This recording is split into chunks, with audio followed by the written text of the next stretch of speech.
Pernah enggak kalian merasa begini?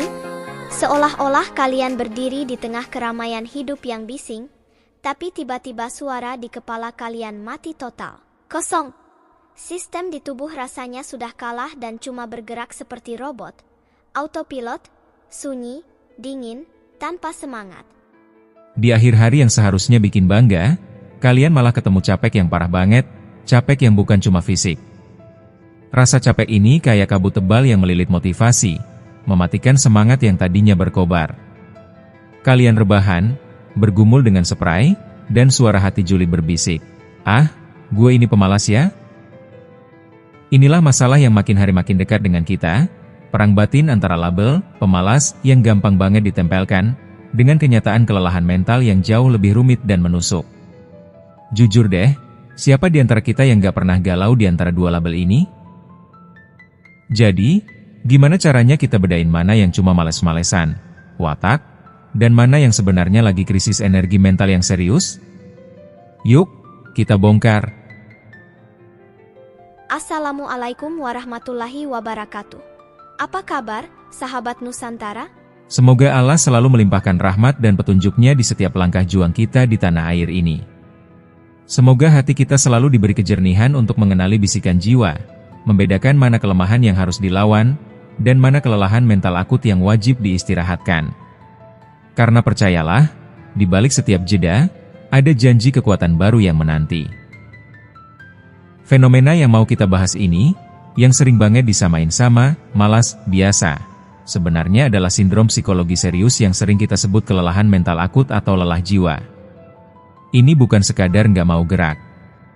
Lelah jiwa adalah kondisi stres kronis yang nggak terkelola, sering dipicu oleh tuntutan kerja yang gila-gilaan, tapi sekarang sudah melebar ke semua sisi hidup kita yang menguras habis energi emosional dan pikiran. Ini adalah teriakan diam dari jiwa yang dipaksa kerja melampaui batasnya. Tanda pertama, nggak ngerasa diri sendiri, kayak hidup di film. Coba deh direnungkan. Apa hari-hari kalian terasa kayak film yang lagi kalian tonton, tapi kalian itu cuma penonton, bukan pemain utamanya? Apakah kalian jalanin rutinitas dengan mode autopilot aktif, bergerak tanpa sadar penuh, tanpa ada feel atau emosi yang nyata? Ini dia salah satu tanda kelelahan mental akut yang paling parah dan jarang disadari, depersonalisasi. Ini semacam perisai otomatis dari otak buat melindungi diri dari rasa sakit yang keterlaluan, apalagi buat yang punya trauma atau tekanan kronis. Kalian yang kena depersonalisasi akan merasakan kekosongan emosional, mati rasa yang aneh. Rasanya kalian lagi lihat hidup kalian dari luar tubuh sendiri. Kalian gak merasa terikat lagi, gak sama kerjaan, gak sama orang terdekat, bahkan gak sama identitas kalian sendiri. Kendali hidup terasa hilang. Gimana mungkin kita bisa nyaman hidup dalam bayangan diri sendiri, di mana jiwa kita udah angkat kaki dari tubuh ini? Tanda kedua, dulu motivasi ngeri, sekarang lemes. Kata, malas, itu cuma sifat. Kalau udah jadi sifat, ya cenderung stabil, gak ada dorongan kuat buat berusaha dari dulu sampai sekarang. Nah, tapi kalian yang dulunya kayak api yang membakar. Orang yang berprestasi, punya passion gede, jago di banyak hal, daftar pencapaiannya panjang. Tapi sekarang, yang tersisa cuma capek, cuek yang dingin, dan motivasi yang amblas. Perubahan 180 derajat ini nih pembedanya. Ini bukan sifat, tapi kondisi yang disebabkan oleh tekanan yang melumpuhkan. Kalau atlet juara tiba-tiba mogok, dia bukan malas, tapi dia adalah pahlawan yang lagi cedera parah. Ironis banget, ya? Pengorbanan tertinggi yang kita berikan, justru bisa berakhir pada hilangnya motivasi terdalam. Kok bisa ya, jiwa yang paling bersemangat malah paling gampang layu? Kita coba cari tahu kenapa hal yang paling kita sukai justru bisa jadi jebakan, dan gimana sih cara kita bebas dari situ. Tanda ketiga, dulu suka banget, sekarang malah benci. Ini bagian yang paling bikin sedih. Orang malas biasanya nggak punya hal yang benar-benar mereka cintai atau antusias kerjakan. Mereka datar-datar aja. Sebaliknya, penderita kelelahan mental akut adalah orang yang punya hal yang mereka cinta mati, bakat, hobi, atau profesi yang dulu jadi jati diri mereka. Tapi, krisis energi mental punya kekuatan buat ngerebut kesenangan itu. Passion itu malah diubah jadi hal yang nyebelin, bahkan bikin benci. Kalian mulai membenci kegiatan yang dulu kalian puja karena merasa udah kerja terlalu keras dan udah maksa diri sampai kehabisan napas demi hal itu. Yang dulunya sumber energi, kini jadi beban paling berat. Hilangnya cinta pada hobi adalah bukti nyata bahwa yang menyerang kalian itu bukan males, tapi jiwanya sudah terlalu lelah. Gimana kita bisa damai sama bayangan diri kita yang dulu full power, sementara kita sekarang terjebak dalam apatis yang sedingin es? Tanda keempat, gampang ngamuk dan baper, emosi nggak terkendali. Normalnya, emosi kita stabil. Itu tanda kita sehat mental. Tapi buat yang mengalami lelah jiwa, batas kendali itu menipis, bahkan lenyap. Belakangan ini, kalian sering gak sih ngerasa gampang banget marah tanpa sebab yang jelas, atau emosi kalian rasanya kayak ombak besar yang gak bisa ditahan? Mood yang naik turun kayak roller coaster, gampang tersinggung, dan ledakan emosi itu alarm bahaya yang sering diabaikan. Itu adalah sinyal bahwa sistem saraf kalian lagi standby terus-menerus, hasil dari stres yang gak selesai-selesai. Coba bandingkan sama orang malas, mereka biasanya santai, rileks, gak peduli sama hal-hal sepele. Kontras ini nunjukin kalau emosi labil kalian bukan karena malas, tapi karena mental kalian lagi protes keras karena sudah diambang batas. Mungkinkah kemarahan yang tiba-tiba muncul itu sebenarnya tangisan tanpa suara dari jiwa yang udah nggak sanggup lagi? Tanda kelima, menjauh dari orang dan gak peduli diri sendiri. Momen paling tragis dari kelelahan mental akut adalah saat kita mulai mengabaikan self-care dan menarik diri dari teman-teman. Pola makan kacau, tidur berantakan, dan malas banget ngurusin penampilan. Melakukan hal sederhana kayak mandi, sikat gigi, atau beres-beres kamar, tiba-tiba terasa berat banget, bahkan bikin capek. Kalian cenderung ngurung diri, menyendiri, karena interaksi sosial apapun cuma butuh energi yang udah nol. Perbedaan mencoloknya dengan orang malas adalah, kalian gak selamanya kayak gini. Ada momen di mana kalian mulai menyerah karena tuntutan energi yang sudah gak ada. Kapan tepatnya kita melewati batas di mana mengurus diri sendiri terasa seperti kemewahan yang gak bisa kita beli? Kenapa sih kelelahan ini terasa begitu pribadi dan mematikan gairah, bahkan untuk hal-hal yang penting? Kita lihat yuk, kronologi diam-diam dari kejatuhan mental ini. Tanda keenam, perubahan itu datang pelan-pelan dan diam-diam.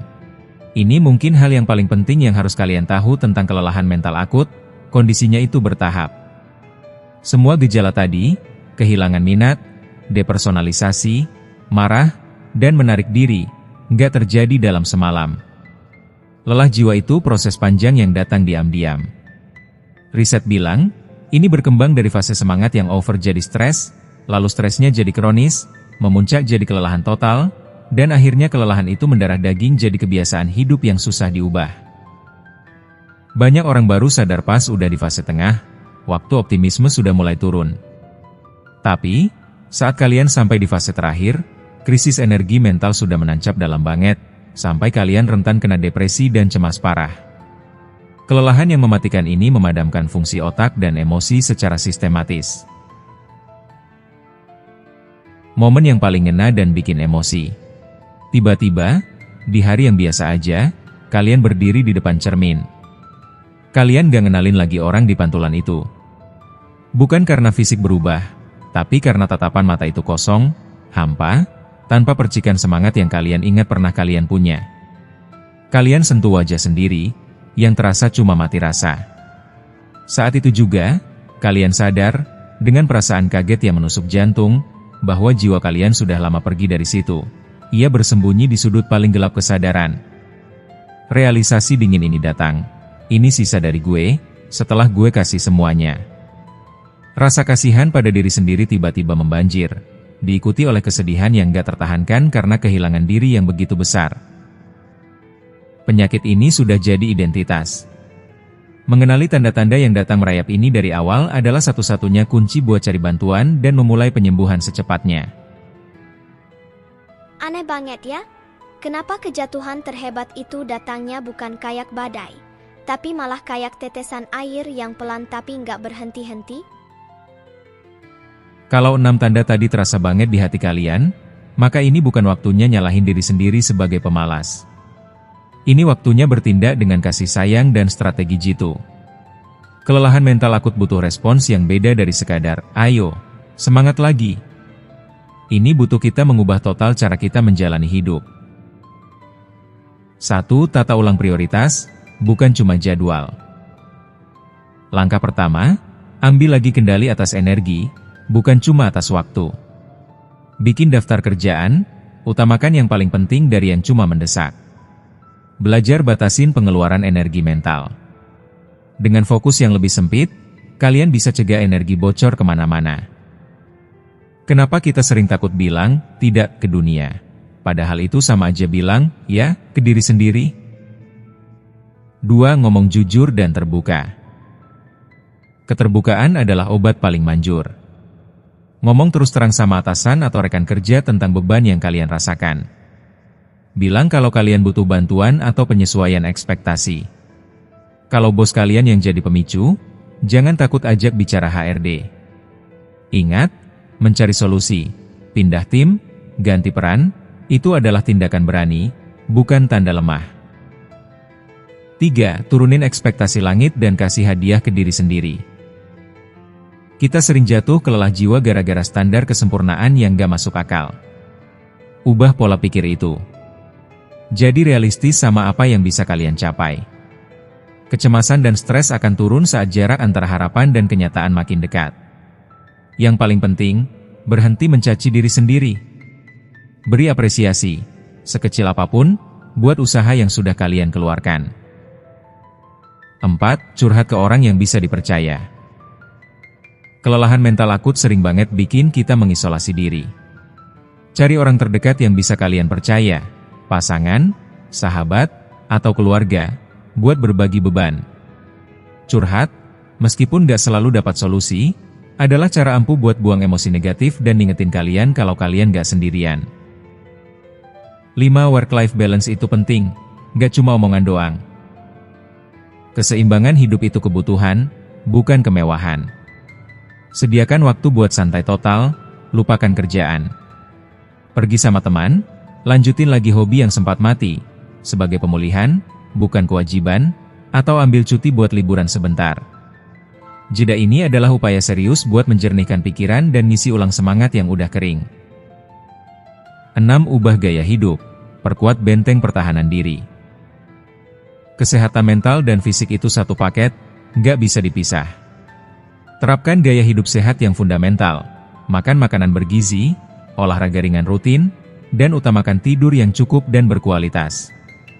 Ini semua akan menguatkan tubuh dan pikiran, bikin fokus naik, dan jadi benteng pertahanan alami kalian melawan stres kronis.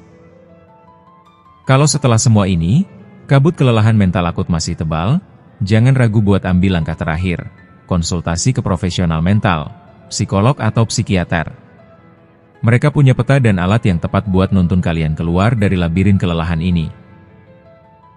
Jujur, perjalanan buat mengenali dan menerima kelelahan mental akut itu adalah perjalanan buat lebih kenal diri sendiri.